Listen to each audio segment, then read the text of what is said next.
নমস্কার। আজকে বৃশ্চিক রাশিকে নিয়ে বলবো। বৃশ্চিক রাশির ক্ষেত্রে সূর্যদেবের রাশি পরিবর্তন নিয়ে।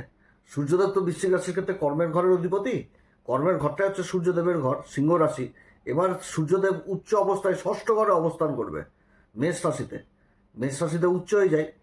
তো কীরকম প্রভাব পড়বে বৃশ্চিক রাশির ক্ষেত্রে? বৃশ্চিক রাশির কোন দিক থেকে লাভ, কোন দিক থেকে বিশ্বাস ক্ষতি, কোন বিশেষ উপাচার করবে, সমস্ত কিছু আজকের ভিডিওতে তুলে ধরবো। তো যাই হোক, অনুষ্ঠানটি শুরু করার আগে সবার প্রথম বলি, এটা গ্রহের গোচর এবং চন্দ্ররাশি অনুসারে বলা হচ্ছে, কারো কোনো রকম ব্যক্তিগত পুষ্টিদের আলোচনা নয়। যদি অনুষ্ঠানটি ভালো লাগে তাহলে লাইক, শেয়ার, কমেন্ট অবশ্যই করবেন। তার সাথে সাবস্ক্রাইব করবেন। আপনারা সাবস্ক্রাইব করলে বিশেষভাবে অনুপ্রাণিত হয়। তো যাই হোক, অনুষ্ঠানটি শুরু করছি। তো সূর্যের পরিবর্তন, সূর্য কর্মের ঘরের অধিপতি অবস্থান করছে বা ষষ্ঠ ঘরে উচ্চ অবস্থায়। আর এই বৃশ্চিক রাশির অধিপতি মঙ্গল অবস্থান করছে সে পঞ্চম ঘর মীন রাশিতে, জলতত্ত্ব রাশিতে অবস্থান করছে। রাশির অধিপতি মঙ্গল শনিদেবের সাথে। তো ধৈর্য অধৈর্যের এখানটাতে কাজ করছে বিশাল বড় পঞ্চম ঘরে। আর এই বৃশ্চিক রাশির অধিপতি মঙ্গলের অপর মূল ত্রিকোণ রাশি যেটা হচ্ছে মেষ রাশি, এই ঘরে আবার সূর্য কর্মের ঘরের অধিপতিও উচ্চ অবস্থায় অবস্থান করছে।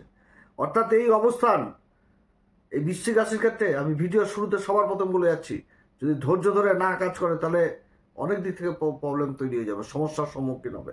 ধৈর্য চাই, ধৈর্য ধরে সিস্টেম অনুযায়ী কাজ করতে হবে, না হলে কিন্তু হওয়া কাজ বিগড়ে যাবে। আর সূর্য এখানে তো উচ্চ অবস্থান, চারিদিক থেকে উন্নতি দিবে, চারিদিক থেকে উন্নতি, কিন্তু ধৈর্য ধরে কর্মক্ষেত্রে করতে হবে। কারণ জলতত্ত্ব রাশিতেই পঞ্চম ঘরে অবস্থান করছে মঙ্গলের অবস্থান। পঞ্চম ঘরে মঙ্গল মানে হেভি হেভি হেভি অবস্থান শিক্ষার্থীদের জন্য। এরা মানে ঈশ্বর প্রকৃতির একটা এদের প্রতি সত্যি কথা বলতে কি বরদান থাকে, যে না পড়লেও এরা কম পড়ে কিন্তু জ্ঞানী হয়। এবং এদের মানে কি বলবো, যে তন্ত্রক্রিয়া, গোপন ক্রিয়া, তান্ত্রিক, নিজেকে বিশ্লেষণ, নিজেকে জানা, আধ্যাত্মিক জগৎ, জ্যোতিষশাস্ত্র, এই সমস্ত বিশেষ মানে এগুলোর উপর বিশেষ রুচি থাকে। তো যাই হোক, সেটা পরবর্তী আলোচনা। তো সূর্যের যে অবস্থান যে হচ্ছে উচ্চ অবস্থায়, নিজের ঘর থেকে নবম পঞ্চম যোগ তৈরি করেছে সূর্য। এবং সূর্যের যে ঘর সিংহ রাশি, এই রাশিতে কিন্তু কেতু অবস্থান করছে। আর চতুর্থ ঘরে অবস্থান করছে এই হচ্ছে রাহু। 2026 যখন শুরু হয় তখন কিন্তু আমি বলেছিলাম বৃশ্চিক রাশির সম্পর্কে, যে 2026 মানে রাজার বছর। রাজা মানে সূর্য, কর্মের ঘর। অর্থাৎ কর্মের জায়গাটা ঠিক করতে হবে, সূর্যকে ঠিক করতে হবে। সূর্যই দিবে কর্ম, আর কর্ম দিবে মান, সম্মান, পদ, প্রতিষ্ঠা, সমস্ত কিছু লাভ করাবে সূর্য। অতএব সূর্যকে ধরো, সূর্যকে ঠিক করো। কারণ সূর্যের ঘরে কেতু অবস্থান করছে। যদিও রাজার ঘরে পাপী গ্রহ প্রভাব ফেলতে পারে না, কিন্তু দেখালো রাজা স্বয়ং পাপ করতে কি যোগে পড়ে রয়েছে। রাজা স্বয়ং ওই পড়ে রয়েছে জন্মকুষ্ঠিতে গ্রহণ যোগে। তখন কি হবে? এই সূর্যই তো অনেক রকম সমস্যা তৈরি করবে। যার জন্য আমি বলেছি যে এই সূর্যকে ঠিক করার জন্য সূর্য যন্ত্র এবং সরস্বতী যন্ত্র বাড়িতে স্থাপন করতে। মা সরস্বতীর কাছে রাহুই একমাত্র মাথা নত করে দেয়, কারণ আরাধ্য দেবী। আর এদিকে সূর্য যন্ত্র, সূর্যের উপাসনা, সূর্যকে ঠিক রাখলে কি হবে? চারিদিক থেকে উন্নতি হবে। সূর্য তো রাজা, রাজা তো কোনো সময় চাইবে না যে কর্মক্ষেত্রে রাজা কর্মহীন থাক। রাজার কাছে কোনো রকমভাবে শত্রু যেন না টিকতে পারে, নিজের কর্মক্ষেত্রে শত্রুরা যেন অনেক পিছনে থাকে, এটাই তো রাজা চাইবে। তো সেই জায়গাটাই ঠিক করার কথা আমি বলে আসছি 2026 সালে প্রথম থেকে, যে সূর্য যন্ত্র আর সরস্বতী যন্ত্র। তো যাই হোক, এই দুটি যন্ত্র আমাদের এই ভিডিওতে প্রোডাক্ট বলে একটি অপশন ইউটিউব থেকে দিচ্ছে, ওইখানেতে আপনারা পাবেন যাদের অ্যাকচুয়ালি সমস্যা রয়েছে, গ্রহণ যোগ রয়েছে। সূর্য খুবই খারাপ অবস্থায় রয়েছে, সূর্যের মহাদশা চলছে, সূর্যের দশায় রাহুর অন্তর্দশা চলছে, কিংবা রাহুর মহাদশা চলছে। বৃশ্চিক রাশি তাদের ক্ষেত্রে বলছি অবশ্যই এই যন্ত্র ব্যবহার করবেন, কবজের মতন নেবে। তো যাই হোক, সূর্যদেবের এই যে পরিবর্তনটা হচ্ছে, সূর্যদেব উচ্চ অবস্থায় ষষ্ঠ ঘরে অবস্থান করবে মেষ রাশিতে, এবং 3টি নক্ষত্রে সূর্যের কিন্তু গোচর হচ্ছে। সূর্য 14 তারিখ থেকে 27 তারিখ পর্যন্ত কেতুর নক্ষত্রে থাকবে। কেতুর নক্ষত্র থেকে 28 তারিখ থেকে 10ই মে পর্যন্ত থাকবে ভরণী নক্ষত্রে, শুক্রের নক্ষত্রে। এবং তারপরে 11 তারিখ থেকে কৃত্তিকা নক্ষত্রে থাকবে, এবং কৃত্তিকা নক্ষত্র থেকে আবার সপ্তম ঘর বৃষরাশিতে প্রবেশ করবে, যেহেতু 1 মাসের পরিবর্তন। তো 3টি নক্ষত্র পাচ্ছে, এবং এর মাঝখানে আবার অনেকগুলো পরিবর্তন হয়েছে, যেমন শনিদেব উদয় হয়ে যাচ্ছে, এবং তারপর আবার বুধের রাশি পরিবর্তন হবে মাসের শেষের দিকে 28 তারিখে। আর এর মাঝখানে আবার শুক্র 18 তারিখ পর্যন্ত থেকে নিজের একদম মালব্য পঞ্চমহাপুরুষ রাজ্য তৈরি করে নেবে, একদম সপ্তম ঘরে অবস্থান করবে, বিশ্বরাশিতে চলে যাবে শুক্রদেব। আর 11ই মে তো মঙ্গলের পরিবর্তন, তখন আবার মঙ্গলও সূর্যের সাথে জুতি তৈরি করবে ষষ্ঠ ঘরে। মার কাট কাট, শত্রুরা একদম চারিদিক থেকে পরাস্ত হবে, এবং শত্রুদের নাশ হয়ে যাবে, বিদায় হয়ে যাবে বলতে গেলে এই বৃশ্চিক রাশির চারিদিক থেকে একটা উন্নতি। তো বৃশ্চিক রাশি এই যে প্রথম নক্ষত্রটা পাচ্ছে কেতুর নক্ষত্র, কেতুই তো অবস্থান করছে ওই কর্মের ঘরে, গুরুবর দৃষ্টি নিয়ে আবার তার দৃষ্টির প্রভাবও থাকছে ষষ্ঠ ঘরে, কারণ গুরুবার দৃষ্টি, গুরুর সমান দৃষ্টি হয়ে যায় কেতু, তো তারও প্রভাব থাকবে। এবং সূর্যের রাশিতে অবস্থান করছে নিজের নক্ষত্র মঘাতে। তো মঘা নক্ষত্রের চিহ্ন কি বলেছিলাম, যে সিংহাসন, এবং তার সাথে কাস্তে, এই নিয়ে একটা ভিডিও দিয়েছিলাম যে কিভাবে কর্মক্ষেত্রের উন্নতির যোগ রয়েছে। তো সবার ক্ষেত্রে যাবে সেটাও না, কিন্তু কেতুর যে অবস্থান, এটা তো সেই জিনিসটাই বুঝাচ্ছে নক্ষত্রের প্রভাব। এবার সূর্য তো সেই কেতুর নক্ষত্রে থাকছে, যেটা হচ্ছে অশ্বিনী নক্ষত্র। তো কেতুর নক্ষত্র, কিন্তু অধিপতি দেবতা অশ্বিনী কুমার, আর অশ্বিনী কুমার হচ্ছে সূর্যেরই সন্তান। অশ্বিনী কুমার তো চিহ্ন হচ্ছে ঘোড়া। তো সেই ঘোড়া অর্থাৎ এই অশ্বিনী নক্ষত্রে কিন্তু সূর্য থাকছে, যার লাগাম থাকবে এই রাজার হাতে। ঘোড়ার তো একটা গতিবেগ থাকবে, চরম গতি থাকবে এই সময়কালে। উচ্চ অবস্থায় থাকছে ষষ্ঠ ঘরে, শত্রুদের তো নাশ করবে। কর্মক্ষেত্রে যে কোনো দিক থেকে যে কোনো কম্পিটিশনে গিয়ে থাকবে, এবং যে কাজটা বহুদিন ধরে সংঘর্ষের মধ্যে ছিল সেই দিক থেকে সফলতার একটা জোয়ার নিয়ে আসবে। কারণ ঘোড়া, ওর তো একটা প্রচণ্ড গতিবেগ থাকবে, সেরকম জেদি থাকবে, সেরকম ক্রোধী হবে। এই জিনিসগুলো এই সময়কালে দেখাচ্ছে।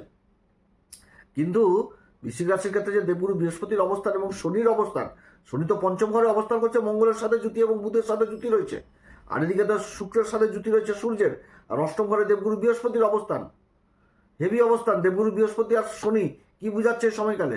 শালীনতা, ভদ্রতা, একাগ্রতা, ধৈর্য, এগুলো জিনিসই তো বুঝাচ্ছে যে নক্ষত্রগুলো পাচ্ছে। তো সেইভাবেই কিন্তু চলতে হবে, সেইভাবে বুদ্ধি রেখে চলতে হবে। আর সূর্যের যে অবস্থান মারাত্মক, কারণ সূর্যের কিন্তু দোষ লাগে না এই ষষ্ঠ, অষ্টম, দ্বাদশ এই সমস্ত ঘরে, কারণ সূর্য তো আত্মার কারক, দোষ লাগে না। খুবই ভালো অবস্থান, উচ্চ অবস্থায়, খুব ভালো অবস্থান। এই সূর্য যাদের জন্মকুষ্ঠিতে ভালো রয়েছে, এই সময়কালে বৃশ্চিক রাশির চারিদিক থেকে উন্নতির জোয়ার নিয়ে চলে আসবে, হেভি অবস্থান। এবার অশ্বিনী নক্ষত্র মানে বিভিন্ন দিক থেকে উন্নতি। যারা ইঞ্জিনিয়ারিং পোস্টে রয়েছেন, উচ্চ আধিকারিক পোস্টে রয়েছেন, প্রশাসনের বিভাগে রয়েছেন, উচ্চ আধিকারিক পোস্টে, তাদের কর্মক্ষেত্রে যেরকম পরিবর্তন রয়েছে সেরকম প্রমোশনের যোগ রয়েছে। আবার চিকিৎসা বিজ্ঞানের সাথে যারা যুক্ত রয়েছেন, মেডিকেলের সাথে যারা যুক্ত রয়েছেন, সেই জায়গাতে বিশেষ উন্নতির যোগ রয়েছে। মঘা নক্ষত্রের যে সিম্বল বললাম, সিংহাসন, কাস্তে, সিংহাসন লাভ, যে জায়গাটাতে সংঘর্ষ চলছিল বহুদিন ধরে, কোর্ট কেস মোকদ্দমা, এই সময়কালে জয়ী হাসিল হবে, জয়ী হাসিল করবে। যেটা সরকারি দিক থেকে হয়তো এমন কোনো কোর্ট কেস চলছিল, সেই জায়গাটাতে বিশেষভাবে জয়ী হাসিল হওয়া, কিংবা জায়গা জমি সংক্রান্ত কোনো বিবাদ চলছিল, সেই জায়গাটাতে লাভ হয়ে যাওয়া, বা কোনো সরকারি কোনো পেমেন্ট আটকে ছিল যেটা পাওয়া যাচ্ছিল না, সেই কারণে কোনো একটা বড় পেমেন্ট পেয়ে যাওয়া, সেরকম কর্মক্ষেত্রে আকস্মিক কর্ম লাভ হয়ে যাওয়া, কিংবা কোনো বিদেশি প্রজেক্ট হাতে লাভ করা, কিংবা জায়গা জমি সংক্রান্ত কোনো টেন্ডার হাতে পেয়ে যাওয়া, কোনো খাবারের কাজ হাতে পেয়ে যাওয়া, টেন্ডার, কোনো খাবারের প্রোডাক্টের কাজের সাথে যারা যুক্ত রয়েছেন সেখানটাতে উন্নতির যোগ দেখাচ্ছে। হেভি সময় এই নক্ষত্রে, যে কোনো কম্পিটিশনে এগিয়ে থাকবে, যে কোনো শিক্ষার দিক থেকে হোক আর যে কোনো কম্পিটিশনে হোক। কারণ এটাই তো আমাদের প্রতিনিয়ত জীবন হয়ে গেছে, যে কেউ কাউকে এগোতে দিবা না, এই ওর হাত ধরে টানবে, পা ধরে টানবে, সেই সমস্ত জায়গায় মানে একটা ভালো উন্নতির যোগ এই সময়কালে বৃশ্চিক রাশির থাকছে, হেভি সময়। এরপরে আবার যখন চলে আসবে, নক্ষত্র পরিবর্তন করবে এই 28 তারিখ থেকে এপ্রিল মে মাসের 10 তারিখ পর্যন্ত, তখন আবার ভরণীতে চলে আসবে। আর এই সময়কালে অনেকগুলো গ্রহের পরিবর্তন হয়ে যাবে। যেরকম শনির তো উদয় বললাম, শুক্র রাশি পরিবর্তন করে মালব্য রাজ্য তৈরি করে নেবে, একদম সপ্তম ঘরে মালব্য রাজ্য তৈরি হবে। বুধ প্রবেশ করে যাবে। বুধ হচ্ছে কি এই বৃশ্চিক রাশির ক্ষেত্রে মূল ত্রিকোণ রাশিটা পড়ছে লাভের ঘর, আর তৃতীয় ঘরটা পড়ে যাচ্ছে অষ্টম ঘর। যেরকম বিপরীত পরিস্থিতি হবে সেরকম লাভ জীবনে করতে পারবে এই সময়কালে। কঠিন থেকে কঠিন পরিস্থিতিতে নিজের লাভ হাসিল করতে পারবে, এগিয়ে যেতে পারবে। ভরণী নক্ষত্রে কর্মক্ষেত্রে নিজের মান, সম্মান, প্রতিভা, গুণ সমস্ত কিছু আলোচ্যের বিষয় হবে। সমাজ চিনবে যে অমুক কর্মের জন্য ওই ব্যক্তি বিখ্যাত, চলো তাহলে ওখানটাতেই কাজকর্ম করাই। নিজের কর্ম চলে আসবে, আকর্ষণ একটা বৃদ্ধি করে দিবে। শুক্র মানেই তো সেটা।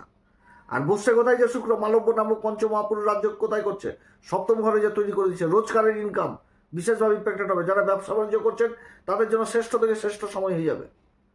যারা স্ত্রীবর্গীয় কাজের সাথে যুক্ত রয়েছেন যথেষ্ট ভালো।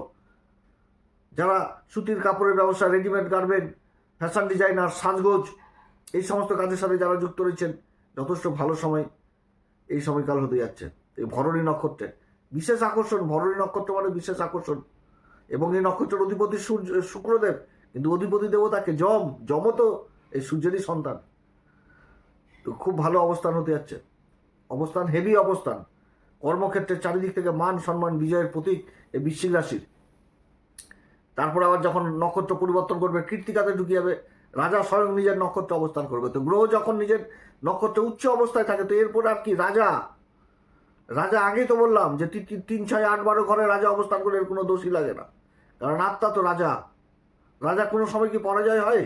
পরাজয় কখন হয়? যখন জন্মকুষ্ঠিতে রাজা খারাপ থাকে, পাপ কর্তৃক যোগ, গ্রহণ যোগ, তখন কিন্তু এর বাজে ইফেক্টগুলো থাকে। যার জন্য ভিডিও শুরুতে বললাম যে যন্ত্র ব্যবহার করতে হবে যাদের রয়েছে, আর যাদের নাই তাদেরকেও ব্যবহার করার কথা বলবো। কর্মই দিবে সূর্য, কর্মের অধিপতি হচ্ছে সূর্য। তো কর্মহীন যদি কেউ হয় তাহলে কি হবে? কর্মের জায়গাটা তো সবাই তো চায় কর্ম করে খেতে। তো কর্মের জায়গায় যদি কর্ম না পায়, তো কর্মের অধিপতিকে সূর্য, তাকে বলবান করো। সেই জিনিসগুলো কিন্তু বুঝতে হবে। আর কর্মের ঘরে কি কেতু অবস্থান করছে। তো যাই হোক, সূর্যের এই যে নিজের নক্ষত্র কৃত্তিকাতে যখন আসবে, প্রশাসনিক দিক থেকে যথেষ্ট ভালো। প্রশাসনিক উচ্চ পদস্থ অফিসারদের একটা ভালো প্রমোশনের যোগ থাকছে। সেনাবাহিনী বা ডিফেন্স লাইনে যারা রয়েছেন সেদিক থেকে যথেষ্ট ভালো ফল পাবে। বিদেশ সংক্রান্ত কাজগুলো যথেষ্ট ভালো হবে। আইন সংক্রান্ত কাজগুলো যথেষ্ট ভালো হবে। কোর্ট কেস মোকদ্দমায় জয়ী হওয়ার প্রবল সম্ভাবনা থাকবে। যারা বিদেশে যাওয়ার চেষ্টা করছেন সেই কাজগুলো হবে। ইম্পোর্ট এক্সপোর্টের কাজগুলো যথেষ্ট ভালো হবে। ভালো সময় বিদেশি প্রজেক্ট বা বিদেশি কোম্পানিতে কাজে, সেই জায়গাগুলো ওই সময়কালে উঠে আসছে। এবং এই সময়কালে রাশির অধিপতিও তো মঙ্গল সূর্যের সাথে জুতি করে নেবে এই ষষ্ঠ ঘরে। মঙ্গলের মূল ত্রিকোণ রাশিই তো হচ্ছে মেষ রাশি। তো কত সুন্দর অবস্থান হতে যাচ্ছে। এখন সময় ভালো, যার জন্য বলে যাচ্ছে। আবার কোন সময় গ্রহের কোন একটা ব্যাপার থাকবে, তখন আবার সেই জিনিসগুলোও তুলে ধরবো। প্রত্যেকটা ক্ষেত্রেই যে ভালো হয় সেটাও তো না। তো এতক্ষণ তো ভালো বললাম, আবার খারাপ গুণও রয়েছে। যখন কেতুর নক্ষত্রে থাকবে তো লাগাম ধরতে হবে, ধৈর্য ধরতে হবে। অধৈর্য হলে আবার চলবে না, ধৈর্য ধরেই কাজ করতে হবে। একটুতে মাথা গরম বিগড়ে গেল, ইগোর ব্যাপারটা চলে আসবে বিশেষ করে, কারণ সূর্য রাজা তো, ইগো আসবে। এমন জায়গায় বসবে যেন সবাই দেখতে পায়, এরকম মনোভাব থাকবে, সম্মানের কিতা থাকবে। আমি ওর পাশে কেন বসবো, সে তো আমার যোগ্য না। এগুলো করলে চলবে না, এগুলো জিনিস করলে চলবে না। ভরণীতে যখন থাকবে সুখভোগ করবে তো, ভরণী মানেই তো আকর্ষণ। তো সেই জিনিসগুলো আকর্ষণ ক্ষমতা থাকবে ভরণী। তো এই সময়কালে বিপরীত লিঙ্গের প্রতি একটা আকর্ষণ জন্মাবে। স্ত্রী হলে পুরুষের প্রতি, পুরুষ হলে স্ত্রীর প্রতি। অতএব এই সময়কালে নিজের সম্মানের দিকে যথেষ্ট খেয়াল রাখতে হবে, না তো কলঙ্ক লাগার ভয় থাকবে। এছাড়া অন্যান্য ভোগ বিলাসিতার সুযোগ রয়েছে, যেগুলো করে থাকে। অত্যধিক নেশা ভাঙ এগুলো থাকবে, বদ অভ্যাস থাকবে। এদিক থেকে কিন্তু যথেষ্ট খেয়াল রাখতে হবে যে অত্যধিক ভোগ হয়ে যাবে রোগ, কারণ ষষ্ঠ ঘরে অবস্থান অসুখ বিসুখ দিয়ে দিবে যদি সূর্যের অবস্থান খারাপ থাকে। অতএব এদিক থেকেও নিজের শরীর স্বাস্থ্যের দিকেও খেয়াল রাখতে হবে। আর কৃত্তিকা নক্ষত্রে যখন থাকবে, তখন সেই নিজের মুখের কথাবার্তা, এদিক থেকে ইগো ব্যাপারটা বিশেষ করে খেয়াল রাখতে হবে। এখানটাতে অনুশাসন জিনিসটা খুব ভালো আসবে, কিন্তু সম্মানের খিদা এখানটাতে চরম থাকবে। সেই দিকটা খেয়াল রাখতে হবে যে কাউকে কষ্ট দেওয়া, কারোর হৃদয়কে ভাঙা, এমন কথা বলবো না যে সমাজে দুটো লোক যেন খারাপ বলে, সেই জায়গাগুলো তো করা চলবে না। যে অত্যধিক অহংকার, মিশবো না, কথা বলবো না, ওই ব্যক্তির খুবই অহংকার বা কথাবার্তা ভালো না, দেহে লাগবে কথাবার্তা। যেমন কথাবার্তা বললাম যে হারে যে লাগছে, সেরকম হবে। কিন্তু এই কৃত্তিকা নক্ষত্রে ধারালো অস্ত্রের মতন কাজ করবে কথাবার্তা। তো সেই জিনিস, অতএব এদিক থেকে বিশেষ সাবধান। এই সময়কালে কোন বাচ্চা করবে, প্রত্যেক দিনই বলে আসি যে হনুমান চল্লিশা, পোষকবান, শ্রীরাম সীতা প্রণাম মন্ত্র সহকারে পাঠ করুন। তবে এই বৃশ্চিক রাশির ক্ষেত্রে সব থেকে মূল্যবান জিনিস হচ্ছে পঞ্চম ঘরে শনি অবস্থান করছে নিজের নক্ষত্র উত্তরা ভাদ্রপদ, যেটা ম্যাথামেটিক্স ক্যালকুলেট, ধৈর্য জিনিসটাকে বুঝাচ্ছে, শালীনতা, ভদ্রতা, এইগুলো জিনিস বুঝাচ্ছে, লাভের ঘরে দৃষ্টি থাকছে। এবং দেবগুরু বৃহস্পতি যে নক্ষত্র অবস্থান করছে, এটাও কিন্তু সূর্যবংশ, পুনর্বসু নক্ষত্র, অধিপতি দেবতা হচ্ছে মা অদিতি। তো এই জিনিসটাও কিন্তু বুঝাচ্ছে, যেটা শ্রীরামচন্দ্রের কাছে কিন্তু ধনুষবান, যে ধৈর্য, তারপরে একাগ্রতা, শালীনতা, ভদ্রতা, এই জিনিসগুলো বুঝাচ্ছে। যে নক্ষত্র পুনর্বসু, নিজের কিন্তু কার্যসিদ্ধি নক্ষত্র।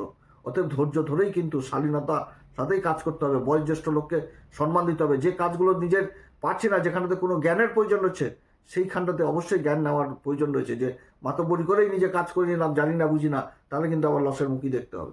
তো যাই হোক, এই সময়কালে সূর্যদেব কর্ক দিবেন, পিতামাতার আশীর্বাদ নেবেন। সূর্য উদয়ের পর বিছানার ত্যাগ করা উচিত নয়। সময়কালে আলস্যকে ত্যাগ করতে হবে, সময়কে মূল্য দিতে হবে, এগুলো জিনিস করতে হবে। এবং ঝুট ঝামেলা, অশান্তি, গণ্ডগোল, এগুলো দিক থেকে দূরে থাকতে হবে। খুব ভালো সময়, আপনারা সবাই ভালো থাকেন। এরপরে আবার আসবে একটি নতুন পর্ব নিয়ে। নমস্কার, ধন্যবাদ।